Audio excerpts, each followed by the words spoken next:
events in this video are fictional as the characters portrayed within. Any similarities to anyone living or dead are merely coincidental and have been created at random by XCOM's name generator. Seriously. Hello, one and all. Mickey here, Surviving RNG. It's gonna be weird having my face up here in that corner when I'm editing. So yeah, I thought I'd just do a live talk about the series. And no, it's not gonna be me quitting it, which I really should. Maybe I'll go into detail about that, but yeah, I won't be quitting it even though I should. How about we start off with things that I liked about the series, things that I'm really glad I did, and things I wish I hadn't done. I know when I started this series, a long time ago, this being series 3, the first two being normal Ironman runs of Long War on impossible difficulty. This series wasn't like that. It was still Ironman impossible, but I'd made some difficulty adjustments, mainly for the early game. Late game, I'm slowly making it harder, but the early game, I had initially made it easier. I actually stick to that. There are a lot of balance issues with Long War that no longer apply in this campaign, because it only applies to the early game, but I think it'd make a more balanced game feels like that. For example, drones, impossible difficulty, they'll get all of their DR by the end of the first month.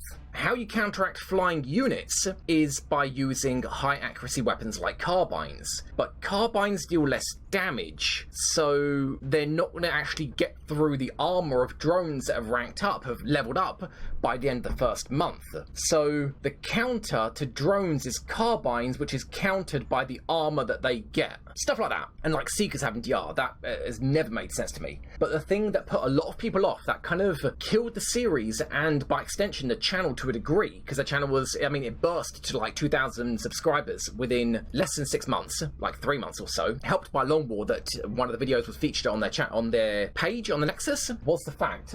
Something there? Okay, cat food. We need cat food, otherwise they're gonna eat Oreo. So yeah, one of the things that I did with this campaign, I want it to be really unique. And typically on YouTube, unless it's like a one-off episode, especially like comedy focused, which I'll get to it as well later, doing unique playthroughs don't do anywhere near as well as traditional playthroughs. It sucks, but the simple fact is, if I hadn't done all of these changes, for example, perk roulette, random rookie perks, random terror rookie, master sergeant random perks, pets, if I hadn't done these things, this campaign wouldn't be going, because I'd find it boring, and the amount of effort that I put into each episode, I wouldn't find it worthwhile. Even if the series was doing better, ironically, I would have stopped it ages ago. So yeah, as much as it impacted the views, I'm really glad I did those things, because if I hadn't, I wouldn't have continued the series. And it's the only reason I am continuing the series, even though it's really hurting the channel. Things that I would have changed. The parodies. A few of the parodies, I think they are like classic level. Like the close range parody, I think that's been featured on Reddit a few times. I really liked the physically fit, the Muton autosy parody. I'm really proud of the base defense parody as well. That's really good. Unfortunately, the majority of them aren't particularly good. That's worsened by the fact that they're kind of like Marmite. Some people love them regardless of how they turn out. Other people absolutely hate them. They don't get it, they don't like it, and they kind of feel that me putting the effort into it is a complete waste of time. And I shouldn't have done the parodies, because like with the, what parody have I got going now? The Hyperwave Relay. And the problem with those are they're very creative intensive, and if I get like, it sounds stupid and it sounds such like a petty issue to have, but if I get like a writer's block, that stops the entire process of doing videos. Like, instead of just doing mindless, boring editing and, you know, putting the overlays on top of the videos and stuff like that I can do half in my sleep, that I can just churn out. But when I get to a parody, I actually need to think and focus and plan things out, actually make sure it makes sense, if it's worth what I intended to do, and that can just stop everything in its tracks, and I can't go any further than that. So, as I said, because a lot of the parodies, they just turned out to be completely meh at best, and worse, as I said as well, a lot of people either don't get it or just don't find them funny. I don't think they're worth it. I think I should have left the parodies out, and if I had a good idea to do them, like the close range parody, then done them after the fact. Just use the recorded footage that I have and edited that, and not have them released in the episode. So yeah, that's one thing. Then, right, yeah, so, officers. I don't know why I didn't do this from the beginning. So, others may live officers. Wilson, yes, you led the charge with that. So, others may live officers, actually. Wilson, we miss you. So, yeah, he really led the way with So Others May Live. And I can completely relate to the writer's block. I know. It sounds like such a petty problem, right? Writer's block. But when you've got other work to do, that can't happen until you do that kind of creative aspect. It really slows things down so much. I'm surprised Wilson's the only casualty so far. Yeah, the benefits of editing my videos mean I can take like half an hour on single decisions, like with that terror mission. There was one section where I took half an hour break, minimum like 35 minutes probably, and another section I took another 20 minutes, and I think another one I took another 15. And if I'd recorded it all, that's why there were so many chunks that were missing, because I had to stop recording, because usually I'll just keep recording and either talk about what I'm thinking or just not say anything and cut it all out. But because I knew I'd be thinking for so long, I was just like, no, you know what, just stop recording, I'm gonna sit and think about it. But yeah, benefits of editing. But yeah, Wilson, he led the way with Stars May Live. As you can see, top left, he's got the medal that's over my face. He's got the medal for being the first officer, or the first soldier, to get Stars May Live, that he got posthumously after he died. So technically there are two people who got a medal. But yeah, I should have said at the beginning, officers to be Stars May Live, or at least choosing the people that have those perks. But I didn't. Instead, I promoted people like Carlock, Watt, yeah, Renee. As you can see, he has got a will of 16. Nice going, buddy. And he'll have that until the 4th of April, at which point it'll be 46 will, and then the following month it'll go back up to his total of 76. So yeah, what I should have done was not, at least to begin with, not focused on officers that have got officer perks in their perk tree, or random rookie officer perks, or high will. I should have focused on Stars May Live officers, which is what I'm doing now. If I had focused on that, then every single person that would make it to Master Sergeant would have gotten enough missions to have also maxed out their Stars May Live. Now, yeah, Jack, yes, sorry, right, yeah, you made the medal for the demotion. There we go. Haha, we have medals. We have medals on the live stream. So yeah, that medal down here somewhere, that you made that, Jack. That is Renee's demotion medal, which technically you should get that twice. So yeah, I should have focused on making officers Stars May Live, because although it's not broken to have everybody have +8 aim and +8 will, it is absolutely incredibly strong. It is definitely strong. Just that tiny extra bit of aim and will, and it can make mediocre officers actually be half decent, have an extra will. Obviously nowhere near as good as, yeah, Renee, for example, who, when he gets off this downed timer, as I said, he'll have a will of 76. Or, yeah, 82 will on Johnson. Again, without Stars May Live, that would be 76. And I believe Iranians, you got second highest will, I bet it is 81. Yeah, 81. And you've only got, like, level 3 Stars May Live, so you probably max out your will to the highest of any soldier, which makes sense because your aim is terrible. Anyway, yeah, the point is, I should have made the officers be Stars May Live from the beginning, instead of trying to do this all now. But it'll work out, it's fine. So yeah, Carlock, for example, I spotted he has Stars May Live. So something I was going to implement, like with the demotion process, was that the idea being, Mickey, what about the future? Shall we see fights against sectopods? What about blaster launchers? Yes and yes, I would hope. I would hope we get to fight sectopods, seeing as I can't build EMPs without them. Not to mention be a really boring campaign without sectopods. And blaster launchers. Yeah, blaster launchers need fusion cannons, or fusion cores. And we can only get them from assault carriers or battleships. Those are going to be a problem to shoot down. As somebody mentioned, without the fusion cores to build fusion cannons to begin with, how are you going to shoot down those highest tier of ships where you can get more fusion cores? Technically, assault carriers can land. They're the only highest tier of ship that can land. Mickey, have you ever thought about making the game more difficult on you by challenging yourself to taking no longer than 10 seconds between each move during any mission? Thought somebody was going to die during the ambush. If we triggered more than one Cyberdisk pod at a time, yeah, very, very easily, especially if the Ethereal had mind control somebody. As for the fast turn tick over, it's an interesting idea to do like a live stream like that, but I don't know, it kind of goes against what I like about turn-based games, and also what I like about editing my videos, knowing that I can take all the time that I want, although I'm not really going to be editing any series outside of XCOM anymore. Yeah. Anyway, the idea was, Carlock with Stars May Live, he can be a Stars May Live officer. Like with demoting officers, like Watt here, and spending 100 credits to do it, I was thinking I could just switch out one perk for another perk at the same rank and pay 100 credits, like a fee to switch out one perk to another. I think that'd be fair, and I've got written down a few soldiers that would benefit from that, and one of them is Carlock, because he would be a Stars May Live officer. The only problem is, he's a concealment soldier, and concealment soldiers are assaulting class. Officers shouldn't be assaulting class, even though he's an engineer, and engineers aren't typically assaulting class, but yeah, concealment means assaulting class. Hey Aris, Mickey, you're the most viewed XCOM enemy within stream right now. Not really surprising. You know what, how about I show you some lists, guys, because I know a few people have asked about them. So this is my officers sheet. which has evolved into so much more. You'll see now how much paperwork I do with this series, which it's incredibly annoying, don't get me wrong, but it's also necessary for how unique I want the series to be, and I'm glad for it, I really am. Mickey, you've quadrupled the number of people watching XCOM. But yeah, this was my officer sheet, which down here, which isn't up to date anymore, I was choosing, based on what class they are, what officer perks they currently have, either from their perk tree or as a random rookie perk, the will they've got at their particular rank, and the perks they could get in their perk tree if I chose them. So yeah, there was a lot to go through. As I said, I'm not really paying attention to this anymore. It's not up to date. As I said, I'm just kind of sticking with Souls May Live officers. But yeah, I was initially doing this. And as you can see, hence why Carlock, Watt, Wasp, yeah, I think you ought to say Souls May Live officer, Renee, yeah, all of those guys were here.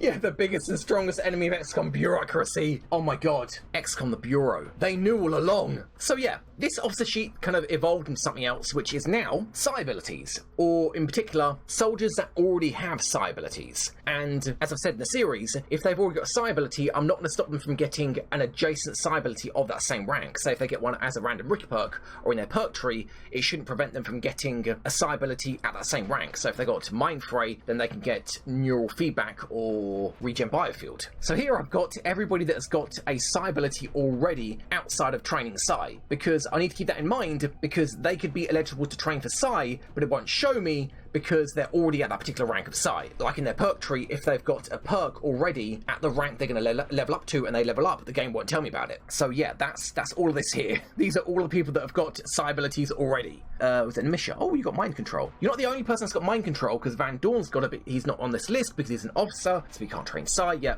I know. Mickey, you've thought about this already, it's fine, it's fine. And the ones highlighted in purple are the people that are currently training. Justina? Yeah, that makes sense, yeah. Okay, it also evolved into this. This is a list of all the people that have officer perks that aren't tied to being an officer. So, Souls May Live, for example, could be on an officer like Johnson, there you go. Even though he's an officer, because he hasn't got Souls May Live from being an officer, at the end of the mission, he gets kicked from his perk tree, like with Legio Paternostra, and I have to give it back to him in the base. And I have to do this with everyone on this list whenever they go out on a mission. Varlin, Commander, you have to fill these papers for unauthorized use of explosives. First, you have to fill the form and get it signed by Bradford in triplicate before the end of the day. Oh my god, okay, so this is just my officers list. So yeah, hopefully you guys watching on YouTube, which will be in 2 weeks, I think, you won't see any of this editing, unless I'm talking about it right now. Oh yeah, might as well show this, why not? This is my to-do list. Big highlighted in red, what I have to remember to do. Exalt happened the 20th. I think the 20th when I have to scan for Exalt, but I think I've already mentioned that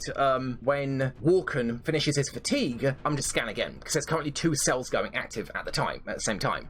Stuff to buy. Hyperwave relay's done. Need to cross off, you know, just... There you go. What time is it? 3:30. So sad. Don't have time to come back tomorrow. Bradford's gonna get very angry again. Clearly said no explosives. How could he say no explosives? Hey, Slippo, I wonder how much actually gets done from these lists. Well, stuff highlighted, that is done as well. Stuff highlighted in grey is something that I've done, and it's currently building, but hasn't finished building yet. Like, all the plasma weapons, they're gone, because I finished them. I need to do 6 Titan armors, 6 Walker servos, and then Plasma Tech. That list I talked about, 97 or 96, I think. I talked about all of this. Everything we need for Plasma Tech. And the only thing we have enough of is alien carbines. We have 7 of them. So capturing an alien with an alien carbine is just a free $60. So that's that part of the to-do list. Then, yeah, talk about changing perks. Yep, I've already talked about that. To spend 100 credits to change a currently picked perk for another perk at the same rank. Then we got the medals. I don't know why this is on my to-do list. I think it just started out like that. But all the medals are here. All the medals, when they got them, who got them, everything is here. Still going. Okay, here we go. All right, then we got the Master Sergeant medals, which is, you know, cool under pressure, nervous wreck, dead shot, highest Master Sergeant, aim, will, mobility, and health, and the lowest ones as well, with everybody marked here as who's got what. So, highest aim is Snyder, lowest health is Joint Friendly and Johnson, so nobody gets that. Lowest mobility is Watt, joint with Johnson again, nobody gets that medal. You know, I've talked about this before. Then we've got Employee of the Month. Right, so yeah, you guys haven't seen this, well, not very often, And dunce cap, yeah. Lowest kills to missions ratio, yeah, is Wasp. It was initially Johnson, surprisingly, but it is currently Wasp. So, the kills to missions ratio, if you are a soldier and you'd like to know, it's all here. Bearing in mind, you only get put on this list once you completed 5 missions, hence why all the people down here are only here marking that they got a capture, and I had to alter their kills ratio, or their kills on the screen, to indicate they got a capture, because capturing an alien doesn't count as a kill. Obviously, it makes sense, but I do want it to count as a kill, because it should count as something. So yeah, it's marked as grey, indicating that I've done it already, but only people that have done 5 missions or more are counted in the kills to missions ratio. So the lowest person is technically Walkham, but as I've mentioned, given that his life revolves around being an operative with just a pistol, I figured, you know what, buddy? I'll skip you. It's fine. You don't get counted. Instead, it goes to Wasp, with a kills to missions ratio of 10 missions, 5 kills, 0.5 kills to missions ratio. Walkham being 0.38. Highest being absolutely ridiculous, Iranians, with 5 missions, 34 kills, and a kills to missions ratio of 68. 68! With Dante, incredibly, yeah, this makes sense, because the ambush, which is where he got a lot of kills, I think he got like 12 kills that mission, Dante, so that shot him up. 10 missions, 54 kills, 5.4 kills to missions ratio. Now, Iranians, with that massive lead of 6.8, I don't think he's going to keep it. I always knew Employee of the Month would be somebody that's got in the zone. Mickey, consider using Excel like spreadsheets with automatic. Yeah, I know I should. Bearing in mind, I don't actually have what is it? Microsoft Works? Is it? Yeah, I don't have that on my computer. But yeah, I know that I could set up a formula to have this column divide by this column to equal that column. I know. Or even I'm sure there's a free third-party program that could do that, like Note++. Yeah, Note++ would do that, wouldn't it? Probably. Anyway, I always knew the person at the top of this ranking would be somebody with in the zone, but it's taking so long for somebody to get in the zone. In fact, blessed by RNGesus, our first in the zone soldier was episode 52. How? How is that possible? Oh, I'm gonna give you some stats later. I will prove to you that I am unlucky, because I have the proof. Anyway, yeah, I always knew that the person at the top of this Employee of the Month would be somebody with in the zone. But the thing is, I don't think it's me a shotgun in the zoner, because Iranians, I think, just got lucky on that base assault. Because likewise, Atlas, for example, he went on the most recent base assault, and he got like 2 kills, 3 kills. So it really depends on the situation. Open Office is similar to MS Office. Oh, it's not Works Office, right? Yeah, I could use that for example. But yeah, Atlas didn't get very many kills on that base assault at all, whereas Iranians on the previous base assault got at least 10 kills, which is one of the reasons why he just completely shot up the rankings. So I think it's a pretty safe bet to say it's me, Dante. All it's going to take is 1 or 2 bad missions, and bad being that Iranians doesn't get to shoot anything, and his score will just plummet. Bearing in mind, the fewer the missions you've been on, the more wildly your rating will fluctuate. So 1 bad mission for Iranians here could make him drop down like 4 ranks, whereas 1 bad mission for Snyder could mean that he barely moves. He's been on 24 missions. So yeah, I always figured it would be Dante that gets to the top. But we'll see. You know, it might not be that case. Could be somebody else. We might get another in-zone sniper. Maybe. That'd be nice, right? Another in-the-zone sniper. Sure, let's talk about abilities. So, who has what? This is supposed to be the abilities list for soldiers, what they can do, what they can get. And I've also included Cyberdisc, Body Shield, Grenadier, Thin Man Absorption Fields, that's gonna be hell, and Holo Targeting, Drone Resilience. I cannot wait to capture that boss drone again, and it's going to have resilience. The enemy will literally not be able to crit it. And also Heavy Floater, Legio Paternostra. Oh my god, get effed. Oh yes, suck it. But yeah, so if you're a soldier, you can have a look at this list, and you'll see how you fare. Is there going to be a parody of the ending cutscene? Probably. There probably will be, yeah. Thank god there's very, very few cutscenes left to do. There's the Sectoid Autopsy, Hyperwave Relay, haven't done yet. The Firestorm taking off, I don't know if that really counts, because I think all Bradford says is like, I think we've even the playing field, and that's it. I don't know how much of a parody I can make out of that. The Temple Ship? When the Temple Ship arrives, I don't know if there's a cutscene. The Golok Chamber, and the final cinematic, the ending. God, that's still a lot. That's what, like 6, 7? Ugh. I hope the ending will just be the world exploding over and over again.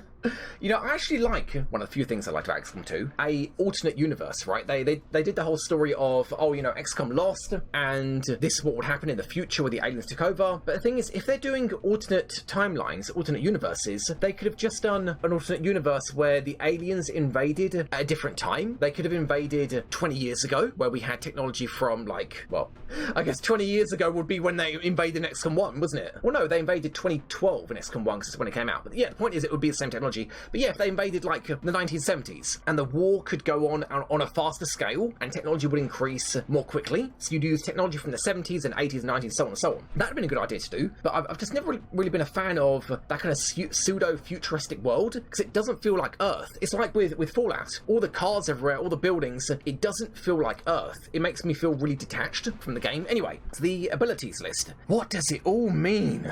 Okay, first, we got the rank. If they are Master Sergeant plus 1 or 2, it will say so here. Got the name. Then the number next to it is their souls may live. So if it's bold, italics, underlined, it means they've maxed out. Then we've got their class. Then the F indicates range. So Perry here, for example, used an LMG, so he's a long-range assault. Same with Zhang, same with Tiber Gun. Whereas snipers, and yeah, same with like scouts, for example, Renee and Bert use marksman rifles. They're not close range. Likewise with the snipers, Vincent, Mason, and Crimson, they're close range snipers. Either they use marksman rifles, so they're not extreme range, not infinite range, or like with Crimson, he has to be close, he has to stay close to the squad because he's got grenades. You mean like XCOM Bureau, but not crap? Kind of, yeah. Yeah. Obviously, the idea isn't to stay in that era, but to have the aliens invasion just go on for longer. Like the waves that they could send could be decades apart because the biggest ships take longer to get there. And at the end of each chapter, you could say, okay, I want to focus on this research. And then when the next chapter starts, you've got a head start in that particular research. That'd been cool. We need an XCOM game where humanity strikes back on the alien planet. The original XCOM did that. I think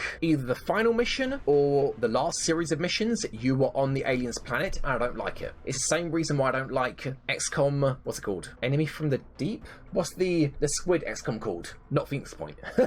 Yeah, the reason why I didn't like that is because, again, underwater, it doesn't feel like Earth. I prefer to be on maps where it's easy to recognise and relate to what that place was, which XCOM 1 did very, very well. Terror from the Deep, there it is. Cheers, guys. But yeah, I prefer having maps where you can relate to the locations that you're in, which in XCOM 2 is kind of difficult, because even the buildings you go through, you don't even know what they are. They're so futuristic generic. The only maps I like from XCOM 2 are the suburban areas, where it's kind of semi-futuristic, apocalyptic houses, where the houses are kind of semi-torn down, and the ones that are still standing have got like solar panels on the roof, stuff like that. Those I thought were really cool. I like those maps. And from War of the Chosen, the Forgotten maps, whatever the zombie maps are called, those maps I really liked as well. So yeah, next one is multi-shot perks, very clear. So Larry, for example, has got CCS and Close Encounters, Perry the Beast, Close Encounters, Rapid Fire, Hit and Run, so on and so on. If it's highlighted in grey, it means I haven't got it yet. So Zhang will get CCS, assuming I give it to him. I don't know if I will. I think he gets Opportunist, and with an LMG, I think I prefer to give him Opportunist and CCS, because yeah, LMG, CCS, I don't know if it'll fit very well. Likewise for Tiber Gun. Have you had a look at XCOM files for the Open XCOM mod? I have not. Apparently you start out... Oh, yeah. I remember Beagle played that. No. I think Beagle was thinking about playing that. He played something similar to that. Yeah, his series for Open XCOM, I really liked that. The maps felt really unique. Like, some of them would just be completely cluster F, and the other ones would be like he's invading a commune of aliens that don't even have weapons. That was really cool. Yeah, next up are what perks they've got. So, obviously, if you're an assault, you've got run and gun, but it doesn't mean that other soldiers don't have it as well. So, Springthorpe also has run and gun, and Possum Knight, and so on and so on. So, yeah, if you don't see a perk here that you think is relevant, like heat ammo, which I don't. Do I have heat ammo here? Maybe. I think I do, actually. Yeah, I do. Vincent's got heat ammo. Yeah, I keep getting asked, why don't I consider heat ammo to be a good perk? Because in the original game and in Long War, soldiers that got heat ammo were shooty soldiers. Either shooty soldiers or they used a rocket launcher. But getting heat ammo on a soldier doesn't necessarily mean they're going to be good at killing bots, because they could be using an SMG. They might only have one shot. So because heat ammo is kind of focused just on that soldier, and all it does is increase damage to mech, I don't really see the point of making sure that we always have it on a mission, because in the end, chem grenades, acid, or shredder do the exact same thing. And that applies to everything. It applies to any kind of unit. You know, it's just a way of increasing damage, and it applies to all of your soldiers, everybody that shoots that target. So yeah, that is why I don't include heat ammo on my list of things to read off at the beginning of every episode. You heard a dog. Pup. Hello, baby girl. But did you see the dog? Peanut, come. Come, baby girl. Slowest dog. Come on, up. Oh my god, puppy. No. Well, I don't know if you guys saw her, but she's here. What's the matter, pup? Yeah, I know. Okay, so that is the abilities list. When I'm sorting out the squads, I just go through and find who's got what. So, Terror Mission, for example, Van Dorn, Battle Scanner, very important. Likewise, oh, Twisted Dragon, yeah, you need to rank up, man. You need to rank up. You need to be on the Terror Missions, because you got Battle Scanner. You need to rank up, get Double Tap and Rapid Reactions, maybe? Sentinel, not sure. Betty Davis, I bet, is another one. Yep, Battle Scanner. And Iranians, not very many Battle Scanners. There you go, Iranians, Battle Scanner, yeah. So, yeah, that's how I keep track of who's got what. Once you have the Hyperwave Relay, that shows the aliens on maps. Yeah, is it not better to take the heat ammo item? I suppose, but the problem is, instead of dealing 50% more damage against mech, I'd simply rather deal +1 damage by building whatever +1 damage item there is. So for lasers, it's like the optics lens. For ballistics, it's something else, I can't remember. But I prefer to just build that. Or even better, have them equip the targeting module? The thing that increases crit chance and crit damage. Because with snipers and the Foundry project, that increases crit chance based on the increase of aim that the item gives, like scope, size scope, laser sight. With snipers, they have such high chance to crit, I'd rather just give them increased damage on crits and increased crit chance. Okay, so the last file. So this file I just made for this video because I'd lost track, and it wasn't really that important anyway, I'd lost track of what random rookie perks people got. So, Pow, for example, got Ready for Anything. Right, yes, that's why I made his nickname be Useless, because he had a shotgun with Ready for Anything. Atlas got Psy Panic. Larry got CCS, yep, CCS, I remember that one. That saved our life on the first Large Landed, episode 4, Epic Hour. Perry got Iron Skin, yeah, that was a crap perk for him turning out to be such a good soldier. Then the extra perks here are Master Sergeant +1 and so on. So Larry +1 and 2 is Master Sergeant +1 and 2, Pyrokinesis and Stay Frosty. Perry, Master Sergeant +1, Neural Dampening, Stars May Live. Snyder, Mind Control for a sniper, Lightning Reflexes and Sharpshooter. Man, that was a lucky roll. Very lucky roll. So yeah, I had to write down here the random rookie perk of each soldier because I couldn't remember. Because when I'm going to talk about each soldier, I want to know their random rookie perk, which isn't included on their perk tree.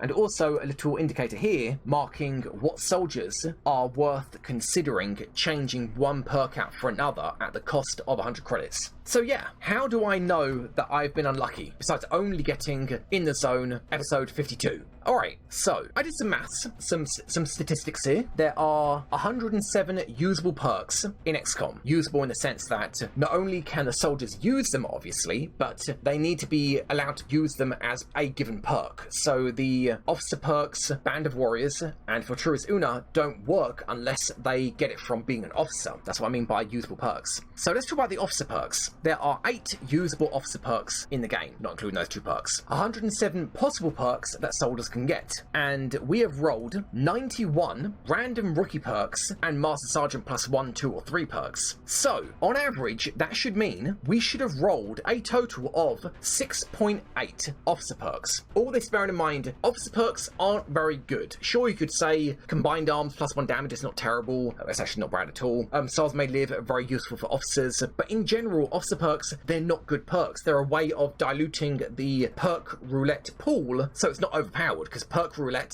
using only the standard perks, you very, very easily just get a complete squad of Tyler Perrys here. So yeah, we should have gotten no more than 6.8 officer perks throughout the entire campaign as either random rookie perks or random Master Sergeant perks. In the comments, how many officer perks do you think we've gotten as random rookie perks or Master Sergeant perks? 27.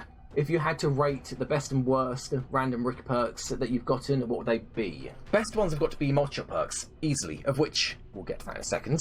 Worst ones, probably officer perks. Things like, especially low-level officer perks, like Stay Frosty, Legio Passive Nostra, Into the Breach maybe? I can't remember which one of those XP perks is for sergeant rank or lower, which, if you're not an officer and you're higher than sergeant rank, it's a dead perk. I bet 40%. You bet 40%. You bet 40% of all of our soldiers, their random rookie perks or Master Sergeant perks were officer perks. And also, as an idea, the ones highlighted in grey are officer perks. Obviously, purple being Psy, black being multi-shot perks. We got 9. Okay, it's not a lot. Okay, it's not a lot, but it's higher than average. It's higher than what it should be. We should have got 6.8, and we've got 9. That means it's unlucky. Not by a lot, but it is. Did anybody get 9? Who said 40? 56.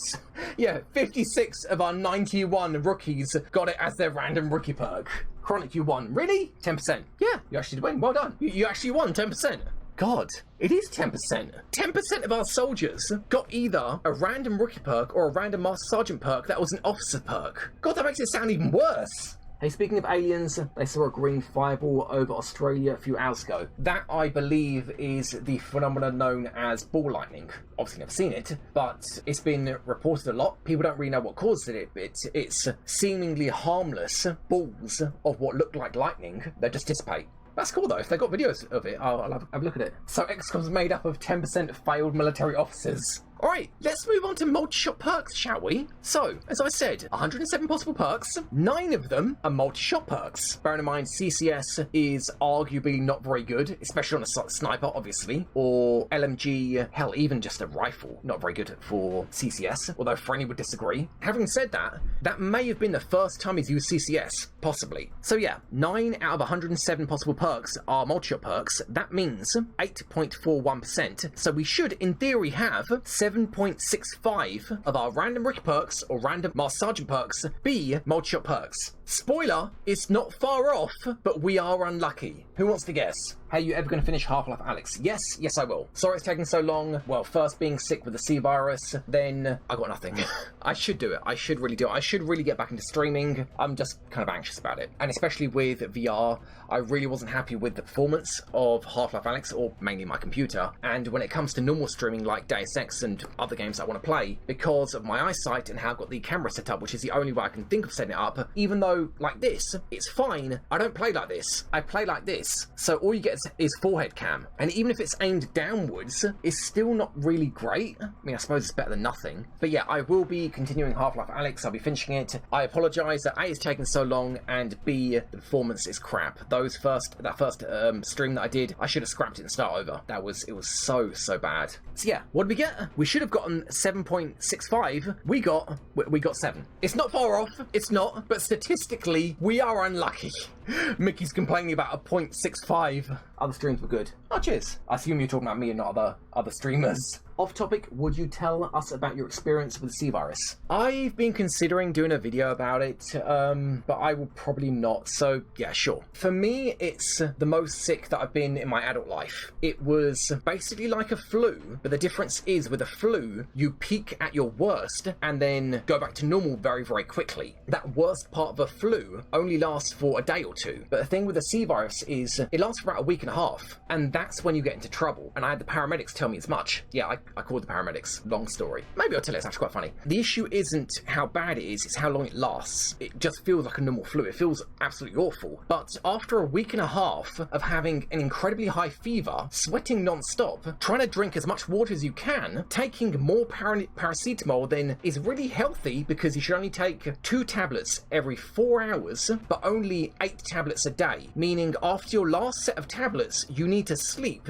to give your body time to recover from all the tablets you've taken to then go back onto the cycle of taking paracetamol again. That didn't work for me because I couldn't sleep, so I was taking more than I should have. But regardless, I was still having incredibly high fever. After a week and a half of that, you get really, really badly dehydrated. At my worst, I couldn't get out of bed, and holding a mug like this, for about 30 seconds, I got purple bruises around my fingers from how badly dehydrated I was. That was the second time I was considering calling the paramedics. That's how bad it got. So yeah, it's not the symptoms or the severity, it's the duration. And the paramedics, I'll explain why I called the paramedics in a second, but when the paramedics turned up, they said, after a week and a half, you either get better or you go downhill and you end up in the hospital. And yeah, that's the thing. It's because you're sick for so long at that severity, which is the same severity as a normal flu, but it's just the duration of it. And also the fact that you're so tired for so long, you're not making proper meals, so you're just going by biting snacks, which you have to eat because you're taking so much paracetamol, but you're not making proper meals because, you know, who in the household's going to be making it if everybody's sick, with, you know, me and my wife. Yeah, we're just having like crackers, bread, toast with jam, maybe like with chocolate. We weren't making proper meals because we couldn't stay up long enough to do it, and as I said, doing that for a week and a half, you're going to go downhill really quickly.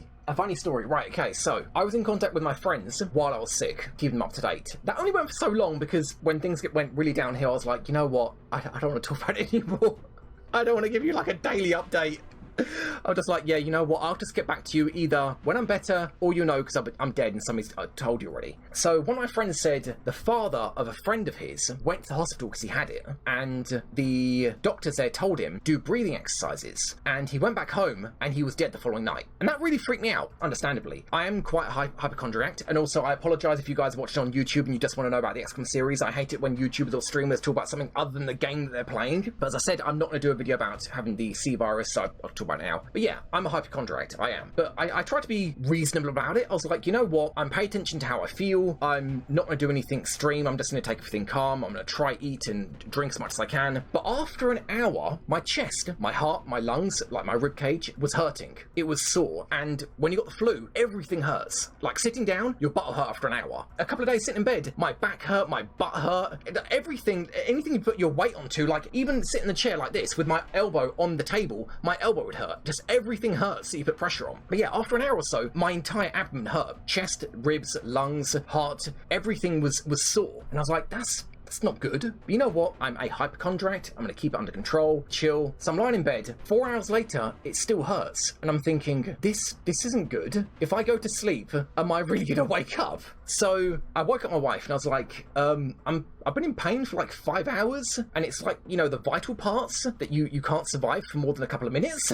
And she was like, oh, crap. So we called the paramedics and they turned up. They checked my our oxygen levels. And taking into account margin for error, with maximum being 100, my oxygen level was 99. It was literally the highest it could be, taking into account margin for error. It turns out I was hyperventilating. That's why everything hurt. Because when you've got a flu and you're putting any kind of pressure on any part of your body, it will ache. And I was hyperventilating because I was freaked out about somebody having died that my friend knew, without realising I had caused my entire chest area, everything to hurt. So yeah, that was fun. But at least we found out oxygen levels were doing okay. Agnieszka was 98, so yeah. You're doing badly if it goes downwards, because it means you'll not be able to breathe properly. Good question. How do I know that I was infected with it? I don't know if I was infected with it, but given that it's the worst sickness I've had in my adult life, it has all of the symptoms of this virus, and it lasted for that long, it would be incredibly unlikely that it was anything other than the C virus. As for where I got it from, we went to the shops. We have a cooperative down the road, and there was an old lady coughing her lungs out in the store, and I was thinking, I'm gonna avoid you. I'm gonna just go like the long way around aisles, and it's a relatively small store. It wasn't like a big superstore, and I can only assume my wife didn't pay attention to her, because 3 days later she got sick, or started to get sick, and we weren't sure what it was, because at that stage you can't really tell how bad it's gonna get. But the problem is, 3 days after that I got sick, and then I started to draw the correlation, like in terms of time period. Like if it's taken me 3 days to get sick, and it took her possibly 3 days to get sick, that would put us in the store like on that day, and the old lady was coughing. Now, the paramedics said there is no way you could know that with any kind of certainty. There's absolutely no way. And they're completely right. It could be anything. It could be we picked up an item of food that somebody else held. It could be like somebody that worked in the store. Or it could be somebody in our flat that we were in. The next door, the guy that lives there works in a hospital and they got sick. So, all this talk of, timelines and this old lady coughing, yeah, it is far more likely that we just touched like a door handle of the family next door that got sick. So, yeah. And thankfully they're all okay as well. Yeah, so that sounds like the start of a horror story. Honestly, I can understand if this woman, whoever she was, if she's living on her own, I get that, I do. But if you're coughing during a pandemic, don't go outside. Just don't go outside. Have somebody that you know pick up what you need and drop it off at your door, and you can give them the money, like do the transaction online or call the bank up to do it. Don't go to a public place and start coughing everywhere, regardless of whether you've got it or not. God, I feel sorry for smokers as well, having the smokers cough. Get away from me. Or at least a mask. Honestly, a mask wouldn't even do it. If you're coughing, don't go into a public place, especially an enclosed public space. Anyway, so how about we get back to the list? Okay, so I've covered things I'm glad I did, things I'd change. I'm surprised nobody's asked this. Will I stream XCOM? I can't believe nobody's asked that. We'll actually write the answer down as not until I finish the series for certain. I won't stream XCOM. I do have a system set up, as you guys can see, with Snyder here. I can, if I really wanted to do this, which is not exactly fast, I can show the medals on stream. It's a pain. it is, and I can't update it on the fly, so if somebody gets a new medal, I can't do it until the following week. But I can do it, and also I know the quality of the medals will look worse. I've had to kind of take a snapshot of the medals and then chroma key out the background. So sorry if you guys are watching live, it's going to look worse. Hopefully you guys watching on YouTube with the actual overlay on top of it, it should look at least a little bit sharper. But yeah, will I stream XCOM? I don't know. This series is going to take at least a year minimum to finish. If not, I think I estimated 1 episode a month will take 3 years. 1 episode a week will take about a year. So, if not, how about Xenonauts or a different game? Yeah, I mean, that comes back to me starting to stream. Honestly, I'm kind of anxious about it. Like the camera, for example, as I said, I need to sort it out in a way that it's not forehead cam. And I'm just anxious about being able to maintain it, like on a schedule, a day-by-day basis, and also maintain the quality of it as me as a streamer, because I've seen, you know what, Snyder, you've had your moment. I've seen streamers have breakdowns live. And honestly, I nearly did when I was playing Invisible Ink, because as much as I love that game, and the reason why I love it is because I understand all the rules, all the mechanics of it, playing with all those mods, it started to break away what I liked about it. It made a lot of ambiguity in terms of what does his ability do, what does that enemy have, what this item, what does it do, how does it work, and you know, the enemy AI, what this thing's just triggered, what does it do, how do I work it, how do I interact with it. All of these things were adding to me not liking it. And I think it became very clear when I was streaming that episode, that stream, that I was really done with it at that point. I knew that I couldn't finish it on that difficulty and that I was just not throwing it. I wouldn't throw like a campaign like that, but I knew it was over and I was waiting for it to be over. And although that wasn't a proper breakdown on stream, I am very wary that it's kind of an inevitability for streamers to have breakdowns, and I really, really don't want to do that. You don't mind forehead cam, no? Cool. We love forehead cam though. But yeah, if I can sort out the camera, I mean, even if it is just simply aiming it downwards to be at a level that would make sense for my hunchback while I'm playing with my eyesight. Yeah, I just want to be wary about doing streams because I enjoy them, which it always comes down to like this pattern of me not wanting to stream. Then once I've started streaming, I really enjoy it, and then I don't want to stop streaming. So like there's this anxiety about it. But yes, I need to get back into it. Even if it's just like twice a week, like one day, one game, and one day the next. And yes, that include finishing Half-Life Alyx, it'll include finishing Deus Ex. I do want to play other games. I want to have one day where I play a hardcore game like Invisible Ink, another day where I'd have a very kind of light casual game, like a lot of the games you guys have donated to me, which is really overdue that I play them. So yeah, I need to start streaming. As for streaming XCOM, as I said, no time soon. Don't know if I'd do it anyway. Next question. Why do you need a camera in the first place? Maybe use streams as community gaming. Okay, why use a camera in the first place? Because typically you can't do well as a streamer without a camera. It's sad, but it's true. And it's got to be a half-decent camera. Thank you, camera. But yeah, you need to be able to look at streamers, which I'm terrible at doing. But you need to be able to look at them when you're talking to them while you're playing. Because without a camera, you typically won't find very popular streamers. It does happen, I'm sure, especially once they become popular enough, they can just choose not to use a camera. But you need to have a camera when you stream if you want to make it good, if you want to make something out of it. Then why not use streams to be like a community thing? If you mean play community games, I don't know, because I would want to use voice chat, and as much as I trust you guys, I'm used to not swearing, and that would mean I'd have to trust you guys to also be used to not swearing. Some of you might be, say for example your kids, you typically won't swear, you'll be used to not swearing, but others, like going to college for example, you might swear all the time. So it might not be your fault, because your intention would be not to swear, but you might swear accidentally. So it's something for me to keep an eye on, that I can't play like community games like that, which I know a lot of streamers do and they just don't really give a crap, but typically they'll be quite big streamers and it's only for Twitch and they're not put it onto YouTube, or they're big enough on YouTube where they don't need to care about swearing. But yeah, I'm not really either of those things, big Twitch or big YouTuber, so I do need to be careful of swearing. Would I consider doing XCOM multiplayer? No, XCOM multiplayer is bad. It's so bad. I don't know how much it was patched to work. I don't know if Long War is compatible with multiplayer, and what I do know is multiplayer is not balanced. I mean, God, especially XCOM 2 multiplayer is, oh, it's so bad. But yeah, multiplayer is not balanced. You'll quickly get to a meta where it will file down to particular units using particular weapons, because it's not balanced at all. But yeah, I wouldn't really be interested in playing a multiplayer. The only multiplayer that I would do with XCOM is a co-op campaign with XCOM 2. because I worked out all the commands I'd need to do that. It'd have to be hosted locally, so whoever I was playing with, which ideally I'd like to be another streamer so I can actually help the channel grow organically. But yeah, I could have them view my PC via something like TeamViewer, something like that, and even give them command of the mouse so they could make moves on my machine. That's how I could make a co-op XCOM 2 work. But yeah, that's really about all I can think of for a multiplayer XCOM game, or streams I would do. But yeah, I've actually thought of 4 new perks that I can actually implement now that we can use the commands give perk, I don't know, like will 5, I think that's how you do it. Basically, with the more commands mod for the console and the fact that I can now alter stats, I can now, if I wanted to, which I don't know if I will because it's kind of late in the campaign to do something like this, I could add 4 new perks that when they're selected, when they're applied, when they're gotten, I could give people like +5 aim or will or mobility or health. I guess not health because health already exists, it's extra conditioning. But you know what I mean? I could create a perk that gives more stats.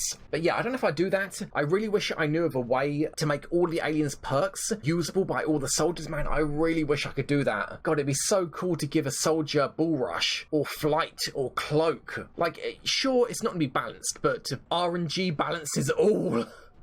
If one soldier gets an overpowered perk, it's just one soldier. But man, I really wish I could make all of the aliens' abilities work for XCOM soldiers. Like when you did it with Spiffy Squee. Kind of, but with Squee, what I did was, he didn't have control of my machine, he was just watching. So yeah, it was kind of like that, but it'll be the next step up where he can actually take control of the mouse. Which, my connection's not very good, so yeah, I don't know how well that would turn out. From their point of view, moving the mouse around, there'd be like a 1 second delay. So they might need to have on their end the lowest quality detail, even in black and white, just to increase the connection speed to make sure there's not any kind of bottleneck, as much as there can be. And then for them to release it on their channel, it would need to be me sending the file over to them after the fact. TeamViewer, yeah. Make a perk that gets you an extra level. Not a bad idea. Unless it turns out like Bark, where he doesn't get any aim at all. Never seen that happen before. What else we got? Okay, so last point I want to make before I move on to the soldiers. Is the XCOM SDK publicly available? No, because it runs on the Unreal Engine. And there are a lot of complications with making an SDK when you don't have the full license to an engine. The license that Firaxis have got for the Unreal Engine is to use it and release a finished game with it, not to release modding tools for that game. Like with XCOM 2, for example, I think the modding tools they used are... how did they do that? Yeah, I don't know how they got around that for XCOM 2, because I'm pretty sure XCOM 2 would still use the Unreal Engine, I think. But XCOM 1 definitely used the Unreal Engine, and it's a completely different license. To release editing tools for an engine you've licensed out is something completely different to just making a game using that engine. So no, they don't. Yeah, last point I wanted to talk about before we move on to the soldiers. I should have stopped the series a long time ago. How many of you guys know a YouTuber called Xavier? His channel is XWins, which for the longest time, I kept reading the channel name thinking, how the hell do you pronounce that? It's like XWYNNS. So yes, it's XWins. But yeah, XWins content, honestly, for serialized gameplay videos, I actually like him more than anybody else. They're edited pretty heavily, maybe not as heavily as my videos, but he's more brutal in what he cuts out. Because, like, I find with my editing, I can talk for like 10 minutes about one single situation, where typically you'd say, okay, I've decided to do this, you know, after the fact, after you've considered all your options. But yeah, his videos are edited, he plays them on the highest difficulty, and as much as I don't want to point fingers at anybody, you can tell he doesn't cheat, because you can see, based on his previous series, he doesn't always win. You can tell cheaters because they always win. Unfortunately for my series, because we haven't lost mission yet. We have lost Soldier though, and I've had lots of series where we lose, like every single Cataclysm series, and half the Kenshi series. But yeah, the point is, you can see that he's sincere about his videos, and about his gameplay, and they're edited, they're done well, they're to the point, and they're long episodes, and he's only got like 40,000 subscribers, and he's quite an old channel as well. He's at least 3 years old, and it just goes to show how badly serialized edited gameplay does on YouTube. If you're doing like one-off episodes, completely disconnected from one another, especially if they're comedy based, then you do really well. But if they're like a playthrough, an actual playthrough of a game, you're going to do really, really badly because you can't get the episodes out every single day. And I believe he's got an editor, and even then he can't get episodes out every single day. Sometimes a week will go by with no episodes for any of the series he's got, and that massively hurts his videos and his series, like it does with mine. Having a week gap, which is the absolute best that I can do with XCOM. Having a week gap between episodes massively hurts the series, because I find me watching his content, I might not watch any of his videos for like 6 months, because I'll watch up to a certain point and there's no more content. I'll be like, okay, well, wait a few days, no more content. Okay, well, I'll come back in a few months. And I know people watching my content do the exact same thing. So yeah, if I was smart, I would have stopped this series a long time ago, because the amount of work that I have to do and how slowly I go through it. I'm probably the longest still running XCOM series on YouTube, and it's not a good thing. And one thing that I see YouTubers say over and over again in videos about how to be a good YouTuber is, if something's not working and you're still doing it after 1 year, it's your own fault for still doing it when it's not working. And I'm still doing it. So yeah, that's kind of why I've stopped doing the other series, because for the same reasons. I struggle to get them out every single day, and there are gaps between episodes. People stop watching. So I just figured I've got to do something different. As I've mentioned, 6 months ago, I talked about a new way I was going to do YouTube with streaming, number one. And number two, I wanted to do critique videos of not just games, but TV shows and movies, and have them be very kind of comedy-based, using a webcam. I don't know if you guys can see the green screen is still there, because the green screen that I've got set up here is terrible. But yeah, that's the only way I can see my channel still surviving. And that's in spite of XCOM, not because of XCOM. To do streaming just for one channel and have a new channel be that kind of critique video, where the episodes are, each video is one-off. They're completely disconnected from one another. So yeah, I should have stopped this series a long time ago. X-Wins is a beta tester for Long War 2. You think he's in the credits as well? Yeah, I should probably check out Long War 2. It's been such a long time. I know when I first played it, I was like, ugh. To be completely honest, it wasn't entirely... I know a lot of people didn't like Long War 2 because it was Long War 2. I didn't like it because it was XCOM 2. It was built on a foundation that I didn't like. This long series is why I watch you. But that's the thing. Everybody that's watching right now is the exception, not the rule. Like, if you go to the beginning of the series, you could see, like, a couple of thousand people have watched the series. The first, 10 episodes or so. Now, it's like 200. And it's going down. It is actually going down. Last year, I would get 300 to 400, no, actually maybe even 500 views per XCOM video. Now, it's bordering 200. And I don't see that increasing. I actually see that going down. So, yeah. I've never heard your opinion about this. What do I think of Chimera Squad? It's not XCOM 3, more of a side spin-off. Ah, you mean Diversity Squad. Yes, XCOM Diversity Squad. Yeah, Jack, this kind of rolls into your question as well. What do I think of the direction XCOM's taking? I was going to leave that till the end, but I suppose I can talk about it now. Not really a fan of it. So, I bought Chimera on the day, which was, funnily enough, 3 days into me being sick, where I could still sit on this chair.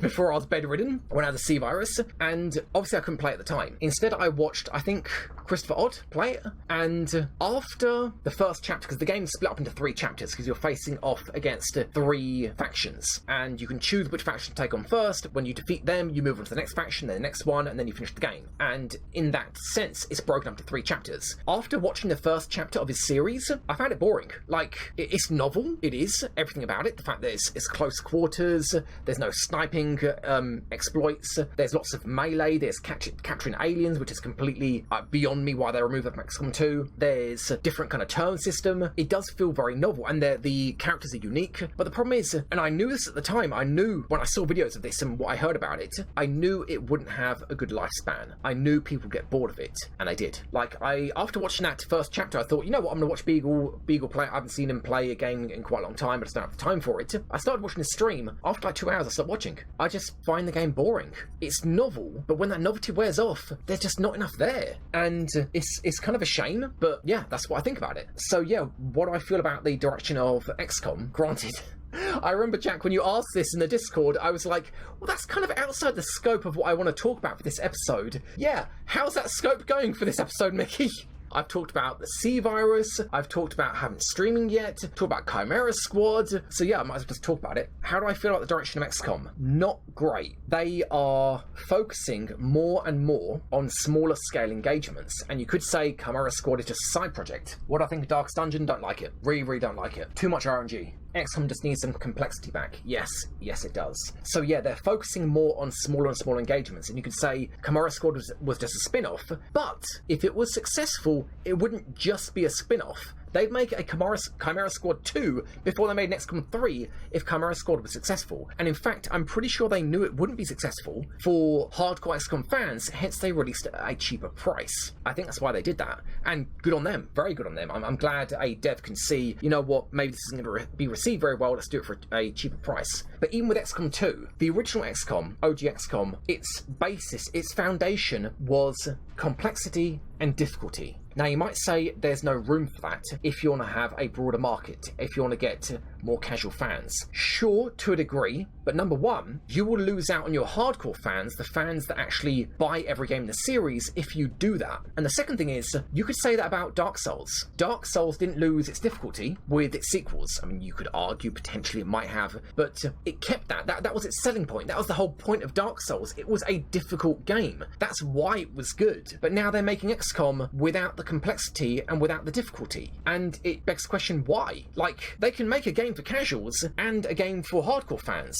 But the thing is, you balance the game for hardcore fans and then tone it down for casual fans. But the emphasis is, you make sure you have the highest difficulty balanced first and go down from there, not the other way around. Because then you end up with XCOM EU's difficulty on Impossible Mode being, oh yeah, nobody on the dev team's finished it. When you release it, how long did it take for somebody to finish the game on Impossible difficulty? With XCOM 2 as well. Oh, you know, we were going to call it Impossible difficulty, but we're going to go with Legend this time. And then, of course, the meta is AoE, cover destruction, and then multi-shot perks. You need to balance the game if that's what XCOM's about. You need to be difficult. You need to be complex. Like the Deus Ex games. I find them okay, the modern Deus Ex games, but there's just no complexity there. It's like Deus Ex for babies. It's not terrible, but it's not Deus Ex. Like with XCOM, it's not XCOM. And there is room for that complexity. Like, this is a great example that I use for complexity in casual games. Imagine Skyrim. I really love Skyrim.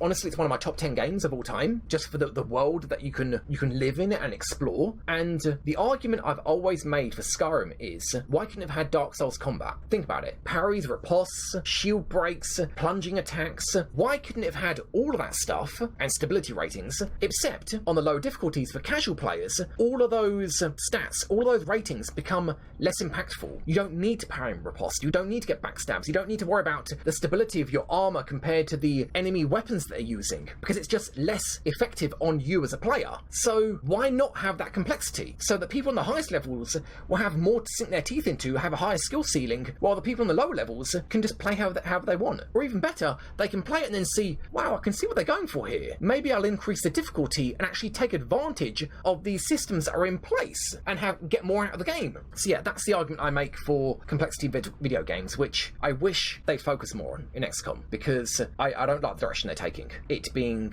oh, you know, we're trying to make it more broader appeal. Yeah, that's great, but you can still make it a hardcore difficulty on the highest difficulties and still have it be casual on the low difficulties. Yeah, I could talk about XCOM 2 for literally hours, but let's not. Should we go through the soldiers? Van Dorn,